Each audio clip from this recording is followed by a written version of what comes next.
सादर जय जिनेन्द्र। महावीर अष्टकम न्यू रचयिता आचार्य श्री महाप्रज्ञ जी। श्लोक नंबर 7। न कालस्यैकान्तो न खलु नियतेर्मुख्य पदवी। न कालस्यैकान्तो न खलु नियतेर्मुख्य पदवी। न कालस्यैकान्तो न खलु नियतेर्मुख्य पदवी। न कालस्यैकान्तो न खलु नियतेर्मुख्य पदवी। न कालस्यैकान्तो न खलु नियतेर्मुख्य पदवी। स्वकीयं कर्तृत्वं प्रबल पुरुषार्थेन फलितं। स्वकीयं कर्तृत्वं प्रबल पुरुषार्थेन फलितं। स्वकीयं कर्तृत्वं प्रबल पुरुषार्थेन फलितं। स्वकीयं कर्तृत्वं प्रबल पुरुषार्थेन फलितं। स्वकीयं कर्तृत्वं प्रबल पुरुषार्थेन फलितं। व्रतानां संदेशः श्रुति मधि गतो मंत्रमभवत्। व्रतानां संदेशः श्रुति मधि गतो मंत्रमभवत्। व्रतानां संदेशः श्रुति मधि गतो मंत्रमभवत्। व्रतानां संदेशः श्रुति मधि गतो मंत्रमभवत्। व्रतानां संदेशः श्रुति मधि गतो मंत्रमभवत्। महावीरो धीरः स्फुरतु मम चित्ते प्रतिफलम्।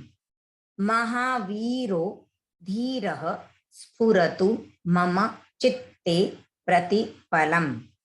महावीरो धीरः स्फुरतु मम चित्ते प्रतिफलम्।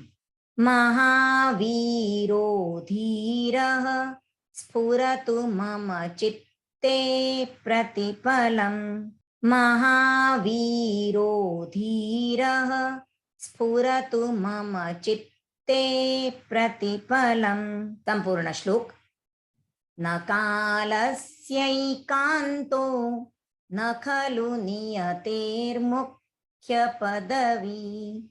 स्वकीयं कर्तृत्वं प्रबल पुरुषार्थेन फलितं। व्रतानां संदेशः श्रुतिमधिगतो मंत्रमभवत्। महावीरो धीरः स्फुरतु मम चित्ते प्रतिफलम्। न कालस्यैकान्तो न खलु नियतेर्मुख्य पदवी। स्वकीयं कर्तृत्वं प्रबल पुरुषार्थेन फलितं। व्रतानां संदेशः श्रुतिमधिगतो मंत्रमभवत्। महावीरो धीरः स्फुरतु मम चित्ते प्रतिफलम्। न कालस्यैकान्तो न खलु नियतेर्मुख्य पदवी। स्वकीयं कर्तृत्वं प्रबल पुरुषार्थेन फलितं। व्रतानां संदेशः श्रुतिमधिगतो मंत्रमभवत्। महावीरो धीरः स्फुरतु मम चित्ते प्रतिफलम्। न कालस्यैकान्तो न खलु नियतेर्मुख्य पदवी। स्वकीयं कर्तृत्वं प्रबलपुरुषार्थेन फलितम् व्रतानां सन्देशः श्रुतिमधिगतो मन्त्रमभवत् महावीरो धीरः स्फुरतु मम चित्ते प्रतिफलम् न कालस्यैकान्तो